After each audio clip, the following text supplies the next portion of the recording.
So just to finish up with the example of the properties of enantiomers. So if enantiomers, and these two molecules right here are enantiomers of each other, if they were to if you were just to talk about physical properties like boiling point, melting point, these guys would have the exact same properties. All right, but if you were to say, all right, let's say that you've got a wall and you've got these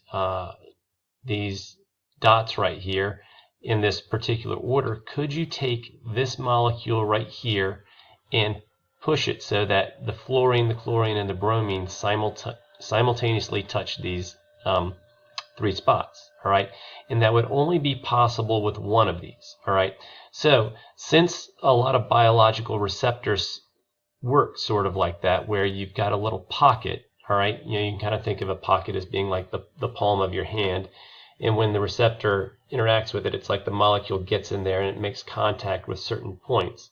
All right, it would kind of be like this. All right, it's not only what atoms are on the molecule, but it's where those atoms are. All right, so that's why biological receptors can tell the difference between enantiomers. All right, so just to sum up, one enantiomer can always stack together with its neighbors exactly like its enantiomer, only that its enantiomer has to do it in the mirror opposite manner. But with diastereomers, that's not true. All right, these guys can stack together with its neighbors in an entirely different way than these guys can right here, because the top part of these molecules, you can see that those are mirror images, but the bottom parts are the exact same thing.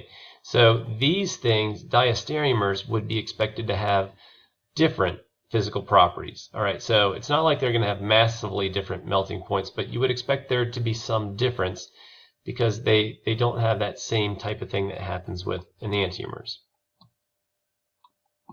So in this next section, I don't have guided notes for this, but when dealing with enantiomers and diastereomers, it helps to be able to flip molecules around, and there's a couple of tips that are going to help you with doing this. All right, we mentioned earlier that enantiomers were molecules that where you had a tetrahedral carbon with 4 different groups, and they were mirror images of each other.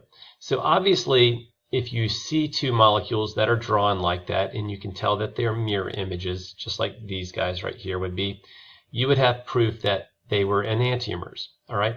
Well, the problem is that the person that draws the molecule isn't necessarily going to draw this in this exact orientation. All right. For example, I could take this molecule right here and turn it upside down, and it would not be the mirror image of this the way it's drawn, but they would still be enantiomers. All right. So remember, they would be mirror images if you hold them in the appropriate way. All right. But what are there's a way to tell that something is that things are enantiomers that without having to draw it in that exact way. And this is one thing that will really help. Things will be enantiomers if you hold it in a way so that 2 of the groups are in the same position, but 2 of the groups are in opposite positions. All right. For example, if I were to show you these 2 molecules, all right, obviously they're not mirror images the way that they're drawn, but you can see that the fluorine and the bromine are in the exact same position on both of these. All right. But with that position, you'll notice that the other 2 objects are in opposite positions. Here the iodine is coming towards you. Here the hydrogen is coming towards you. All right. That property right there would be evidence that these are enantiomers. All right. You could turn them around so that they would appear to be mirror images. All right. But the way that they're drawn right now, you can prove that without seeing that mirror image. All right. So one of the things in recognizing whether things are enantiomers is sometimes you have to turn molecules around so that you would see them in the way that allows you to make one of these judgments. All right. So here's some couple tips. All right. First of all, if you the first tip right here is going to be like this. All right. If I take a molecule, all right, and I hold 2 of the groups the same, and I switch the other 2 groups, that will create something which is the enantiomer. All right. So another tip is that I'll call this the switch to. All right.